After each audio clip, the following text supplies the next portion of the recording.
Team India हारी है, कोई बात नहीं, ये खेल है, हार जीत लगी रहती है। इसीलिए मैंने शुरू में कहा कि खेल को खेल रहने दिया जाता तो ज्यादा अच्छा होता। लेकिन खेल के बीच में भी तुम राजनीति करते हो, भद्दापन करते हो, जो सामने आ जाता और बाद में तुम अपनी नाक कटवाकर छुप कर बैठ जाते हो। लेकिन याद रखो, अब वो लोग बोलना सीख गए हैं, सवाल करना सीख गए हैं, जागरूक हो गए हैं, और तुम्हारी जमहूरियत जो तुम खुलकर टीवी पर करते हो उसको काउंटर करने लगे हैं। होते रहोगे आगे भी और अभी भी। इसलिए सुधर जाओ ताकि देश में एकता और समानता और भाईचारा बना रहे। देश में नफरत मत फैलाओ। हमें पता है तुम कितनी भी नफरत फैला लोगे तुम्हारे खिलाफ कानूनी कार्रवाई नहीं होगी, क्योंकि तुम सत्ता के चाटुकार बन गए हो। हम सही सवाल भी करेंगे तो हमारे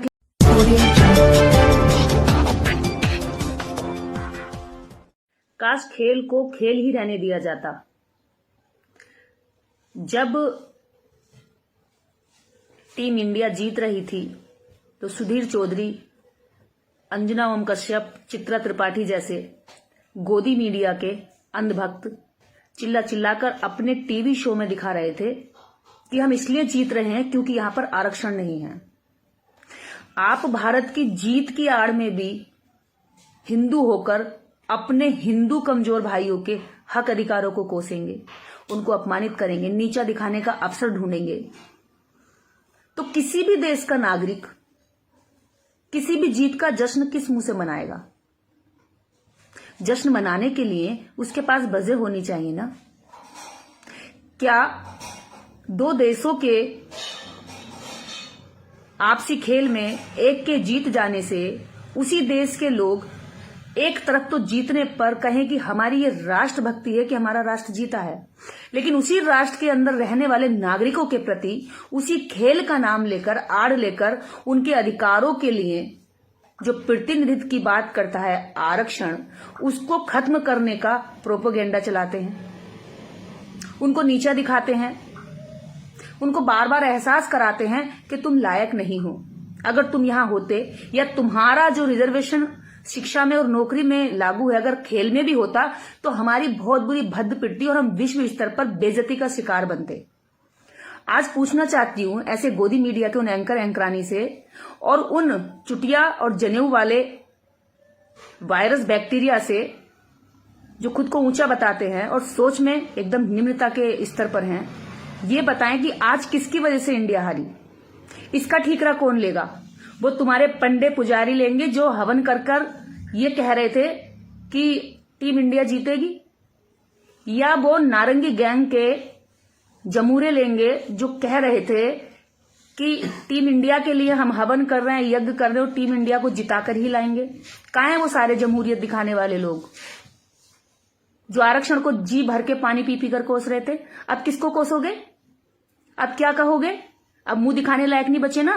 ब्लैक एंड व्हाइट पर आकर दिखाए सुधीर चौधरी। चौधरी टाइटल लगाकर तुम अपनी जातियां छुपाते हो और एससी ओबीसी के आरक्षण को कोसते हो। क्या ये चीजें समझ में नहीं आती लोगों को? खूब आती है। तुमने जिस तरह से पहले माफी मांगी थी आगे भी तुम माफी मांगते रहोगे, क्योंकि तुम वास्तव में अंदर से लोगों के प्रति नफरत रखते हो जो समय समय पर भारू बलते रहते हो।